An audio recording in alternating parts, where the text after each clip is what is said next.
नमस्ते, मैं हूं वंशी तिवारी और आप देख रहे हैं वंशी न्यूज़। अभी हमारे साथ बीजेपी के एमपी डॉक्टर के लक्ष्मण जी हैं, तो आइए उनसे बात करते हैं। नमस्कार जी। जी नमस्ते। कैसे हैं आप? सर ठीक हूँ। तो ये बताइए कि अभी वर्तमान समय में तेलंगाना में बीजेपी कितनी मजबूत है? तेलंगाना में सत्ता हासिल करने का पूरा विश्वास है हमें, क्योंकि लोग बदलाव चाहते हैं। तबाह हो गए केसीआर सरकार और जो भ्रष्टाचार परिवारवाद सरकार जो चला रही है और तुष्टीकरण राजनीति जो अपना रही है, इसलिए 10 साल हो गए।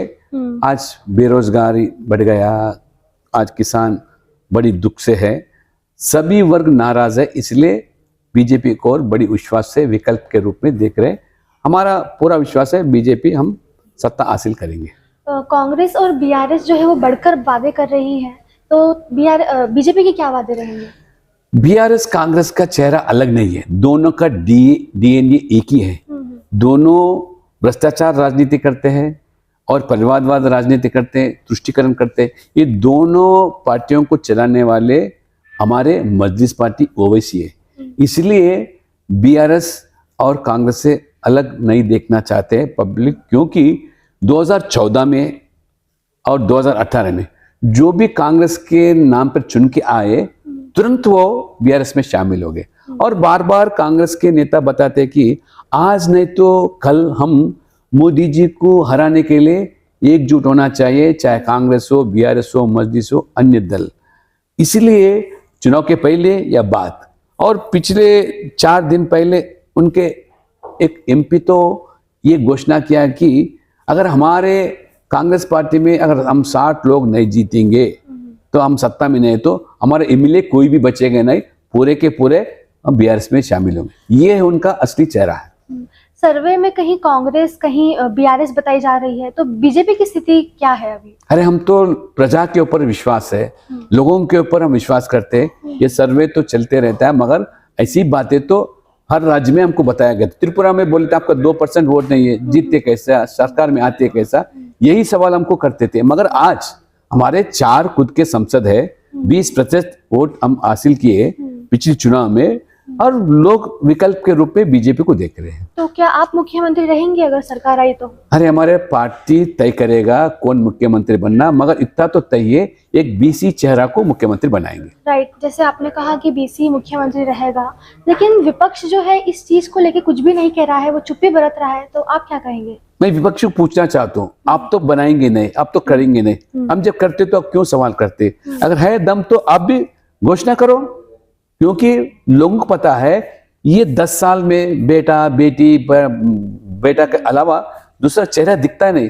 अरे पार्टी अध्यक्ष तो बाप बनता, बेटा वर्किंग प्रेसिडेंट बनता, कम से कम पार्टी अध्यक्ष तक ना एससी बनता, ना एसटी बनता, ना बीसी बनता। ये परिवारवाद का राजनीति। कांग्रेस तो हम 50 साल राज किया है इस प्रदेश में, किसी बीसी को आज तक आप मुख्यमंत्री नहीं बने। जब हम बनाएंगे तो क्यों आपको पेट दर्द हो रहा? नहीं तो बताओ आप, हम भी करेंगे ऐसा बताओ, मगर आपका इरादा नहीं है। इसलिए वोट का मिशन चाहते हैं बीसी एससी एसटी को, मगर उनको सत्ता में भागीदार नहीं देना चाहते।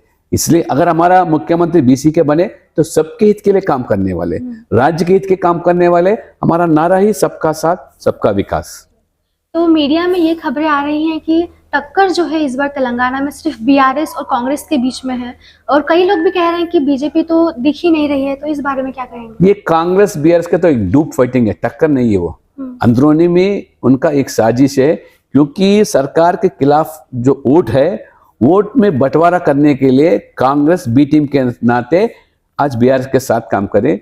मैं बताया ना इसके पहले कई बार बीआरएस और कांग्रेस मिलजुल कर चुनाव लड़े, मिलजुल कर केंद्र में सरकार बनाए, राज्य में सरकार बने, और समय आए तो तुरंत वो पार्टी भी बदल देंगे। जैसे मैं बताया, कोमटिरेड्डी वेंकट रेड्डी एक सांसद है, वो बता रहे थे अगर हमारा 60 एमएलए नहीं बनेंगे तो तुरंत हमारे पूरे एक भी बचेगा नहीं, जाके पूरे बीआरएस में शामिल होगी। ये उनका रवैया है, असली चेहरा है, लोग जानते हैं। अगर बीआरएस के खिलाफ अगर कांग्रेस वोट डालना चाहते तो वो बीआरएस को जाएगा। इसलिए बड़ी उम्मीद से लोग बीजेपी की ओर देख रहे। बीजेपी अकेली ही ये परिवारवाद, भ्रष्टाचार और तुष्टीकरण राजनीति को लिपटने वाली बीजेपी अकेले ही। अभी हम देखते हैं कि आजकल राजनीति में अनपार्लियामेंट्री का लैंग्वेज का यूज होता है, तो इस बारे में आप क्या सोचते हैं? जब उनके पास कुछ एजेंडा नहीं है, मुद्दा नहीं है, तो क्या करेंगे? गाली गलौज के अलावा कुछ बोलेंगे नहीं। अगर कुछ है, सरकार, मोदी जी सरकार जो है, उनके कामकाज के ऊपर टिप्पणी करो। हमेशा आप उसकी जाति के ऊपर टिप्पणी करते, आपका रहन सहन का बारे में टिप्पणी करते।